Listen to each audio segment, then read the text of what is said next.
தீபாவளி பட்டாசுகளால் சென்னை மாநகரமே புகைமண்டலமாக காட்சியளிக்கிறது. தீபாவளி பண்டிகையொட்டி இன்றைய தினம் மக்கள் பட்டாசுகளை கொளுத்தி உற்சாகமாக கொண்டாடிய நிலையில் சென்னை மாநகரமே புகைமண்டலமாக காட்சியளிக்கிறது. சென்னையில் காற்றின் தர குறியீடு அபாயகரமான அளவை எட்டியிருக்கிறது. ஈரப்பதம் அதிகமாக இருப்பதாக புகைமண்டலம் கலைவதற்கு நேரமாகும் என தகவல் வெளியாகியிருக்கிறது. ஈரப்பதம் அதிகமாக இருப்பதால் புகைமண்டலம் கலைவதற்கு நேரமாகும் என்றும் சொல்லப்படுகிறது. விவரங்களோடு செய்தியாளர் பாலவெற்றிவேல் இணைந்திருக்கிறார். பாலவெற்றிவேல், சென்னையில எந்தெந்த இடங்கள்ல அபாய அளவை தாண்டி இருக்கு காற்றின் தர குறியீடு?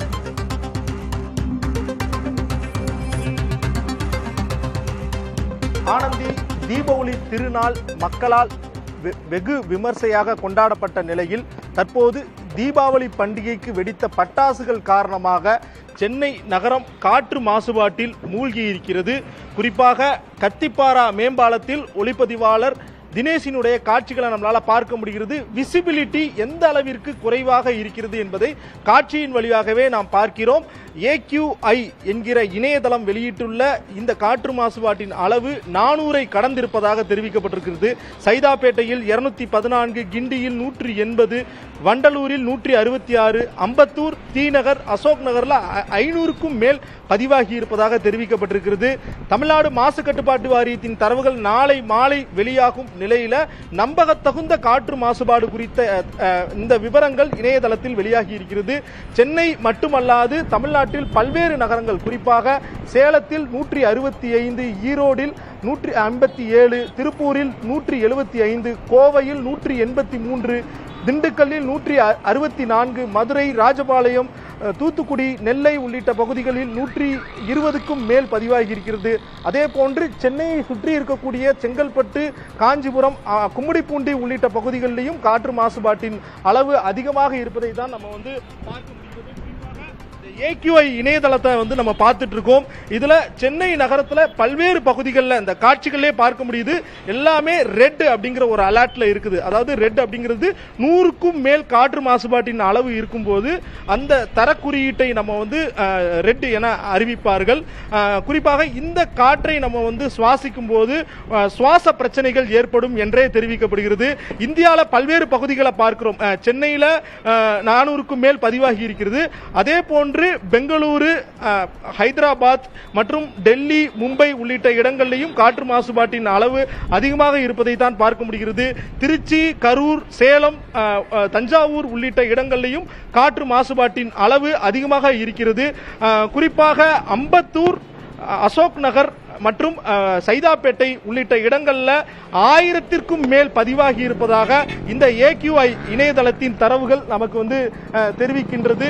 மேலும் வடகிழக்கு பருவமழை காலகட்டம் என்பதால் காற்றில் ஈரப்பதம் அதிகமாக இருப்பதன் காரணமாக இந்த புகை வெளியேற முடியாமல் இந்த தரைப்பகுதியிலேயே இருப்பதன் காரணமாக நாளை காலை சூரிய உதயம் வரை காற்று மாசுபாட்டின் அளவு அதிகமாக இருக்கும் என்றே தெரிவிக்கப்படுகிறது. குறிப்பாக காற்று மாசுபாட்டை 5 கேட்டகரியில் பிரிக்கலாம்.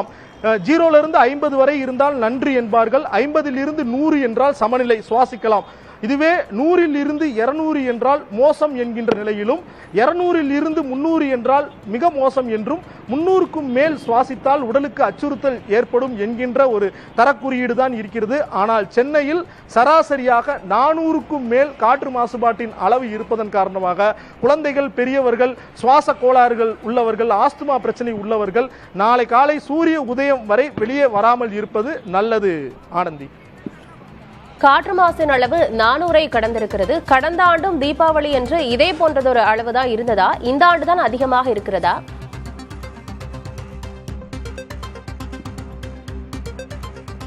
ஆனந்தி, 2018ஆம் ஆண்டில் இருந்தே உச்சநீதிமன்ற உத்தரவின்படி பட்டாசு வெடிப்பதற்கான நேரம் 2 மணி நேரமாக நாடு முழுவதும் நிர்ணயம் செய்யப்பட்டிருக்கிறது. அதன்படிதான் தமிழ்நாட்டில் 2018ஆம் ஆண்டிற்கு பிறகே காற்று மாசு, அதாவது பட்டாசு வெடிக்கும் நேரம் 2 மணி நேரம் என்பதன் காரணமாக காற்று மாசுபாட்டின் அளவை கட்டுப்படுத்தும் முயற்சியில் ஈடுபட்டு வராங்க. ஆனாலும் கடந்த வருடத்தை நீங்கள் கேட்டது போல சென்னையில் சராசரியாக காற்று மாசுபாட்டின் அளவு 300க்கும் மேல் தான் இருந்தது. பல பகுதிகளில் 350 400 என கடந்த நிலையில தற்போது வெளியாகி இருக்கும் இந்த முதல் கட்ட இந்த தரவுகளின்படி சென்னையில 400க்கும் மேல் பதிவாகி இருக்கிறது, 400 கடந்திருக்கிறது என்றுதான் நாம் சொல்ல வேண்டும். இதே நிலைதான் கடந்த 4 வருடங்களாக நீடித்து வருகிறது. பட்டாசு வெடிப்பதற்கான நேரம் 2 மணி நேரமாக குறைக்கப்பட்ட பின்னரும் இந்த காற்று மாசுபாட்டின் தர குறியீடு அதிகமாக இருப்பது சுற்றுச்சூழலுக்கு மிகப்பெரிய பாதிப்பை ஏற்படும் என்று சொல்லப்படுகிறது. அதோடு குழந்தைகள், வயதானவர்கள், சுவாச பிரச்சனை இருப்பவர்கள் இந்த காற்றை சுவாசிப்பது உடலுக்கு நல்லதில்லை என்றே சொல்லப்படுகிறது. ஒட்டுமொத்தமாக தீபாவளி பண்டிகை பொறுத்தவரை இந்தியா முழுவதும் கொண்டாடப்படக்கூடிய ஒரு பண்டிகை என்பதன் காரணமாக பெருநகரங்கள் டெல்லி, கொல்கத்தா, லக்னோ, மும்பை, ஹைதராபாத், பெங்களூரு, கொச்சி உள்ளிட்ட பல நகரங்களில் காற்று மாசுபாட்டின் அளவு 300-400 கடந்திருக்கிறது என்றுதான் தரவுகள் நமக்கு தெரிவிக்கின்றன. ஆனந்தி.